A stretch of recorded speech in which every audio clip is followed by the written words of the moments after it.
A continuación, ¿tú mismo te quieres? No, mejor. A continuación, la segunda parte de esta conferencia de presentación está a cargo de la doctora doña Aurora Salvador Rosa, catedrática del Departamento de Didáctica de la Lengua y la Literatura de la Universidad de Cádiz.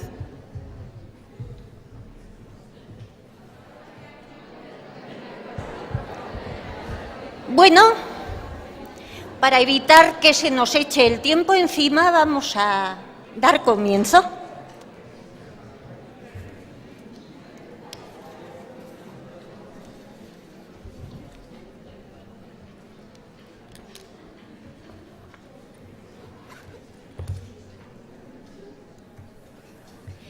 Esta comunicación que presento ante ustedes se llama Sordera y adquisición de la escritura. La he traído por escrito porque verdaderamente el tema da muchísimo de sí, el tiempo es escaso, no sé lo que voy a poder decir y lo que voy a tener que quedarme sin decir, pero intentaré que sea lo máximo. Empiezo, pues. ¿Debe el sordo vivir de acuerdo con las particulares circunstancias que sus características aconsejarían si los seres humanos en general no fueran oyentes? La contestación es tajante y es no. Y la razón es, precisamente, que los seres humanos son mayoritariamente oyentes y que de su capacidad de audición se ha derivado una consecuencia de incalculable trascendencia para la vida del hombre y de los grupos humanos. Esa consecuencia es la lengua, entendida como lenguaje humano natural. La lengua es un sistema de signos fónicamente expresados, es decir, de signos que en la comunicación se realizan como expresiones fónicas convencionales vinculadas a objetos de la experiencia humana. Tal vinculación se establece en un código mental de carácter colectivo del que cada usuario dispone hasta un cierto grado y cuya perfección solo se encuentra en la suma de todos los hablantes de la lengua. Si entendemos por lenguaje sistema de comunicación mediante signos y al ser mediante signos sistema de comunicación de carácter exclusivamente humano y necesariamente social y convencional, habremos de reconocer a la lengua como lenguaje por antonomasia. No ha habido rutas alternativas para la configuración del lenguaje entre las sociedades humanas a lo largo de la historia de la especie. Decir lenguaje sin apellidos es, si no se aclara lo contrario, decir lengua. Y si el lenguaje es un universal esencial del hombre, parece inevitable transferir la misma universalidad a la lengua. ¿Qué ocurre entonces con los individuos que nacen sordos o pierden la capacidad de oír antes de haber tenido tiempo de aprender a hablar? ¿Pertenecen a una categoría distinta de la humana? ¿Les queda vedada la adquisición del lenguaje o solo la de la lengua del medio humano circundante? ¿Hay manera de que adquieran algún sistema de signos de la misma entidad que la lengua? ¿Hay modo de que se hagan pese a todo con la lengua? Y si lo hay, ¿será esta su primer lenguaje o habrá que tomar como punto de partida ese sistema de signos alternativo a la lengua? Y si es así, ¿el habitualmente llamado lenguaje de signos o lenguaje de señas será necesariamente la mejor opción? Solo cuando ese lenguaje de signos haya sido adquirido se intentará educar al sordo en el lenguaje oral por la vía de la lectura labial y la palabra complementada. ¿Y la escritura? Deberá dejarse para cuando ya haya sido adquirida hasta un cierto nivel la lengua oral y consiguientemente la conciencia fonológica. ¿Y si se ha elegido el empleo exclusivo del lenguaje de signos? ¿Habrá que acceder por otra vía a la escritura o habrá que prescindir de ella totalmente? ¿Supone esto alguna clase de ventaja para el individuo sordo? Las respuestas a todas estas preguntas se prestan a la controversia. Se trata de asuntos sensibles en los que los hechos se mezclan inevitablemente con las opiniones, y las opiniones se forjan con demasiada frecuencia a partir de emociones y sentimientos subjetivos exacerbados por la propaganda interesada y por las ideologías suicidas del aislacionismo y la exaltación de lo propio, enarbolado primero como bandera y un paso más allá como arma arrojadiza. El espíritu de campanario es pernicioso para cualquier comunidad humana. ¿Lo es menos o lo es más para la comunidad sorda? Mi declaración inicial ya ha dejado muy clara la posición que sostengo. El sordo no puede vivir de acuerdo con sus particulares circunstancias porque el mundo es oyente y el mundo le interesa, lo reconozca o no lo reconozca. Y porque el mundo oyente es su propio mundo, aunque no oiga, el de sus padres o sus hijos o sus hermanos, el de la inmensa mayoría de su gente y el de la sociedad y la cultura de la gran familia humana. Partiendo de esta base, me propongo contestar por orden a todo lo planteado para ir a parar finalmente a la cuestión crucial de la escritura, cuestión polémica donde las haya en los ambientes relacionados con la educación de los sordos. En los casos de sordera de nacimiento o sobrevenida con anterioridad a la adquisición del lenguaje, la primera y más acuciante necesidad de los afectados es la de disponer de un lenguaje que posibilite su normal desarrollo como seres humanos, es decir, su desarrollo mental en su vertiente intelectual e incluso afectiva. Sin lenguaje no habrá pensamiento organizado, no habrá socialización y no habrá planificación ni revisión de la conducta ni reconocimiento de los demás como iguales con quienes cooperar y a quienes incluso amar. La cuestión es salir al paso a la situación desde el principio para que el niño sordo disponga de los medios necesarios en su primera edad, que es un momento clave si hay que evitar a toda costa perder el tren. Pero salir al paso a la situación implica tomar decisiones y quienes las tomen, quienes sean los responsables de educar a este niño, han de tener las ideas muy claras al respecto. En primer lugar, a los sordos les está vedado el acceso al lenguaje fónico como tal, no al lenguaje. El lenguaje solo se adquiere por inmersión. En un medio oyente sin preparación especial es imposible, en principio, la exposición constante del niño sordo a otro lenguaje.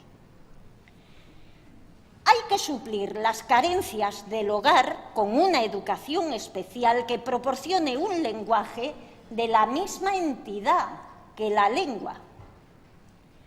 Al mismo tiempo, hay que intentar también, mediante procedimientos educativos especialmente concebidos para ello, que el niño sordo se haga con la lengua, pues aunque el esfuerzo sea arduo, la compensación será muy grande. Parecería lógico instaurar antes un lenguaje visual, pero el hecho de que el niño se críe en un hogar oyente es un factor que aconseja la entrada simultánea del niño sordo en el lenguaje oral, es decir, la doble vía. El lenguaje de signos que emplee la comunidad sorda de referencia es, sin la menor duda, el lenguaje alternativo por el que hay que optar. Entre tanto, o a continuación, se intentará educar al sordo en el lenguaje oral por la vía de la lectura labial y la palabra complementada. Llegando a este punto, hay que hablar ya de la escritura.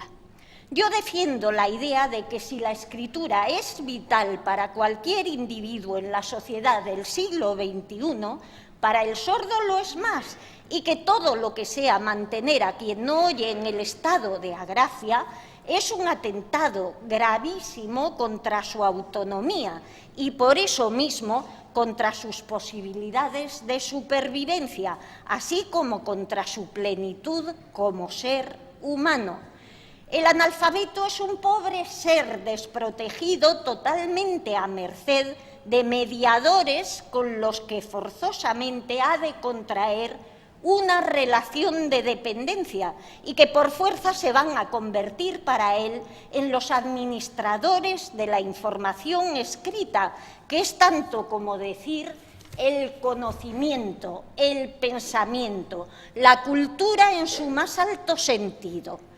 Plantearse tan solo la existencia de una comunidad sorda ágrafa es inicuo, y que en nuestro civilizado mundo se haga propaganda a favor de esta idea y que tal propaganda tenga éxito es toda una demostración de sinsentido que parecería inexplicable si no fuera porque uno sospecha que detrás de esa postura habrá intereses de poder, intereses oscuros, intereses inconfesables. Pero el hecho es que esto está ocurriendo y hay que enfrentarse a ello con energía y de la única manera en que se puede enfrentar la falsedad disfrazada de verdad, con la verdad sin disfraz. Y la verdad sin disfraz es esta. Llamamos escritura a cualquier sistema convencional de signos visuales gráficos que articule linealmente la experiencia humana.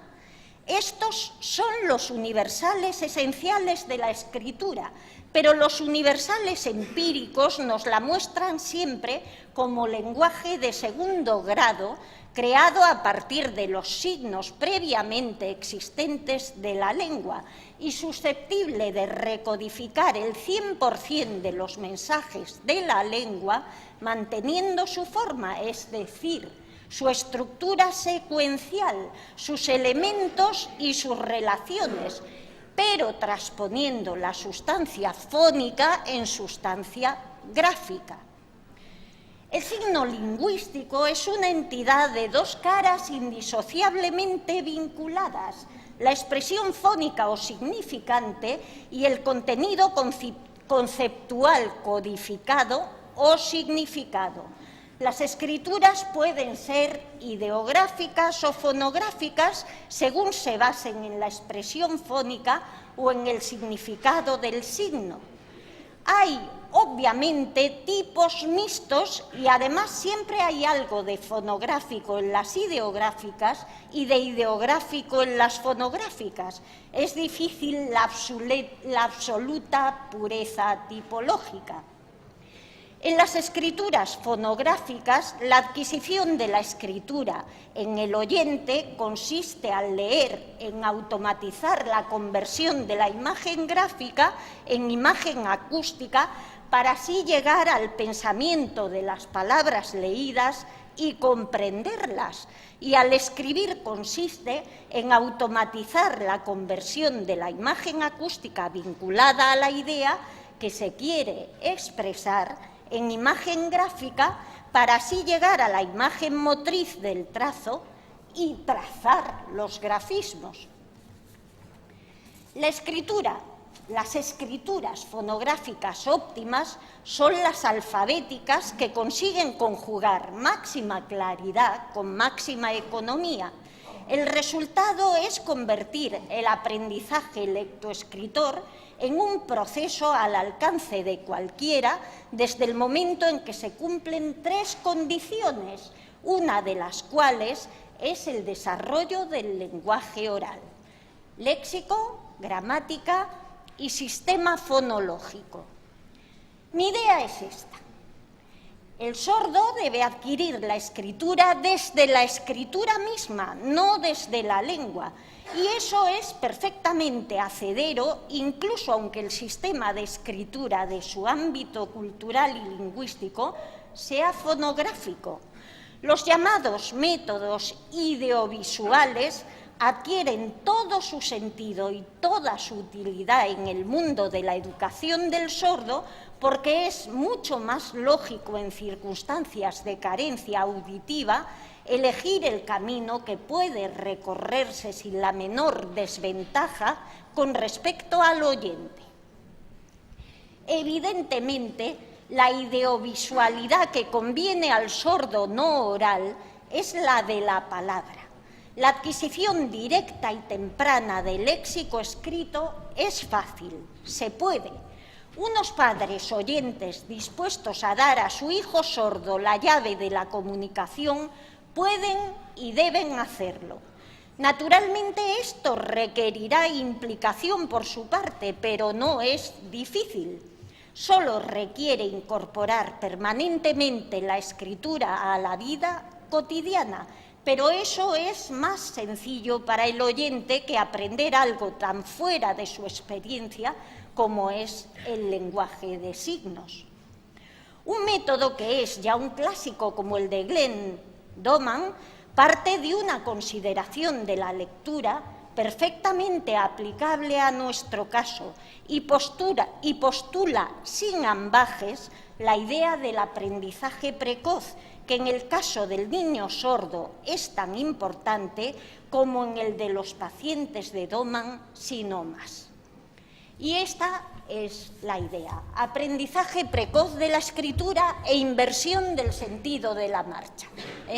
No es natural, siempre se ha dicho que los métodos de marcha sintética, los métodos tradicionales, son lógicos y claros, y efectivamente son lógicos y claros para los oyentes. Evidentemente, si las escrituras alfabéticas, sobre todo las escrituras alfabéticas máximamente fonológicas, como es el caso de la escritura del español, pues hacen un análisis de la segunda articulación del lenguaje que consta de menos de 3 decenas de elementos, no aprovechar esa circunstancia es radicalmente absurdo. Pero la lógica y la claridad del sistema, de ese sentido de la marcha que va de la conciencia fonológica a la conciencia gráfica, lo es efectivamente en el mundo oyente. En el mundo en el que no hay audición no es lógico. El primer lenguaje debe ser la escritura, o por lo menos a partir de la instauración de la escritura a través no de la unidad letra sino de la unidad palabra, es como hay que crear, es como hay que ayudarse para llegar a la oralidad y al estatus de bilingüismo y de doble vía. Me gustaría muchísimo entrar en los pormenores, me gustaría muchísimo menudear en los detalles, me gustaría muchísimo tener yo misma muy claro cuál sería el camino y cuáles serían las posibilidades de tropiezo, pero me parece que he consumido el tiempo de que dispongo y sí me gustaría darle al público alguna posibilidad de intervención. Con lo cual, hasta aquí mi intervención. Si quieren preguntar algo, pueden hacerlo.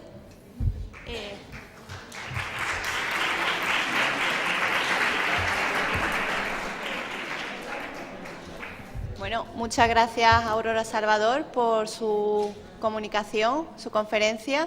Si alguien quisiera formular alguna pregunta.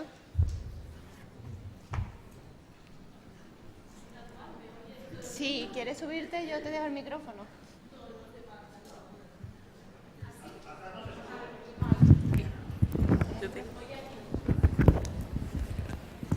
A ver, quería preguntarle un par de cosas. Ha dicho usted que el lenguaje habría emergido de la audición, ¿no? Que el origen del lenguaje es la audición.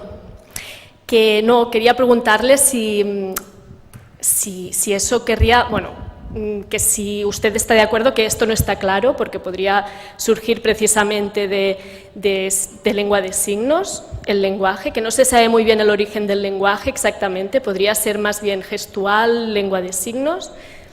Que fuera solo de la audición no está claro, aún no está confirmado, es una hipótesis. Eso es una cosa. La otra sería que ha hablado todo el rato de que el lenguaje equivaldría a lengua, y cuando hablaba de la lengua de signos decía lenguaje de signos, entonces le ponía los apelativos, ¿no? Que usted comentaba que cualquier cosa que no sea la lengua es lenguaje de algo, ¿no? Lenguaje matemático, lenguaje... Y claro, me ha sorprendido eso, porque entonces usted considera que el lenguaje de signos no es una lengua, o lo he confundido yo, no sé, pero me gustaría una aclaración en esto. Y el otro tema que me interesaría, el tercero, es que usted ha hablado de que hay reivindicaciones, algunas reivindicaciones sobre que se quiere una comunidad sorda ágrafa. Y me gustaría que si pudiera detallar a qué se refiere, porque me parece, bueno, yo no conozco este movimiento que reivindica una comunidad sorda ágrafa y me parece, bueno, interesante conocerlo porque no lo sé. Muchas gracias. Bueno, pues vamos a intentar ir por partes. Lo primero es... Muy breve. De la adquisición del lenguaje todo es pura especulación. Yo supongo que el origen del lenguaje puede estar en el gesto, pero el camino que finalmente acaba tomando el lenguaje es el del sonido, digamos, de forma generalizada, de forma universal, puesto que las comunidades humanas desarrollan lenguas y las lenguas son sistemas de signos que se expresan fónicamente. La diferenciación entre el término lenguaje y el término lengua está precisamente aquí, por eso yo hablo de lenguaje de signos. El lenguaje de signos o el lenguaje de señas que emplean los sordos es un lenguaje que puede tener el mismo rango que una lengua, pero no es una lengua en el momento que, por definición, la lengua es un lenguaje fónicamente expresado, que no es el caso del lenguaje de signos o lenguaje de señas. Parece como que en la comunidad sorda últimamente se emplea la denominación lengua de signos precisamente para poner de relieve el deseo de equiparación. Comparto el deseo de equiparación, pero no comparto el deseo de confusión de los términos, porque para mí, que soy lingüista y llevo toda la vida en esto, el concepto de lengua es un concepto perfectamente definido, no por mí, porque los individuos no definimos los conceptos, sino por la sociedad en general, ¿no? Entonces, bueno, lengua fónicamente expresada, lenguaje, cualquier sistema de signos social y convencional, que ya digo, puede tener el mismo rango que una lengua fónica. Y finalmente lo último, bueno, acerca de las reivindicaciones ágrafas, yo misma me he sorprendido mucho cuando me he puesto un poco en contacto con el mundo de las comunidades sordas, de que se me haya comentado pues que existen sectores que reivindican, digamos, ese aislacionismo que me parece francamente sorprendente. Pero como me estoy pasando en el tiempo, hasta aquí lo dejo, hasta aquí llego y lamentablemente he de terminar. Gracias. Muchas gracias a todos.